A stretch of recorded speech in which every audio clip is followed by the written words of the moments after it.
Teka, anong kung single si Catherine? Hindi na ba single si Catherine?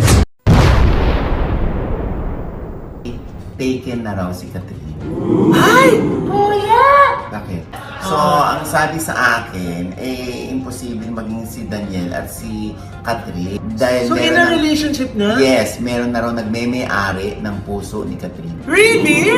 Bagong pasabog na chika ang showbiz insider na si OG Diaz. Ayon sa latest episode na Showbiz Update kasama si Mama Loy at Ate Marena, may bagong pag-ibig na ang award-winning actress na si Catherine Bernardo. Pagbubunyag ni OG na chinika raw sa kanya ng source, eto ay non-showbiz at isang batang politician.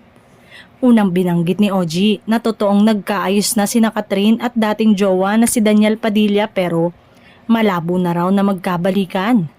Malabo kasi ang sabi lang sa akin. Kasi kung single pa rin si Catherine, pwedeng magkaroon ng possibility kung liligawan pa rin siya ni Daniel, say ni OG. Patuloy niya, ang chika sa akin ay taken na raw si Catherine. Ang sabi sa akin, ang pagmamay-ari ng puso ni Catherine ngayon ay walang iba kundi ng showbiz.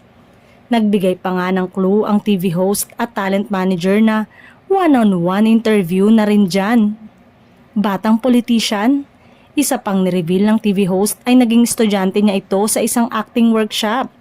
Yes, si Mayor Mark Alcala ng Lucena City. Kung maaalala, naikwento na ni OG last year na personal niyang minessage ang batang alkalde upang kumpirmahin ang kumakalat na chikang nanliligaw ito sa aktres ngunit never itong sumagot. July pa yon. So nanliligaw siguro ito yung mga panahon na nanliligaw siya, saad ni OG.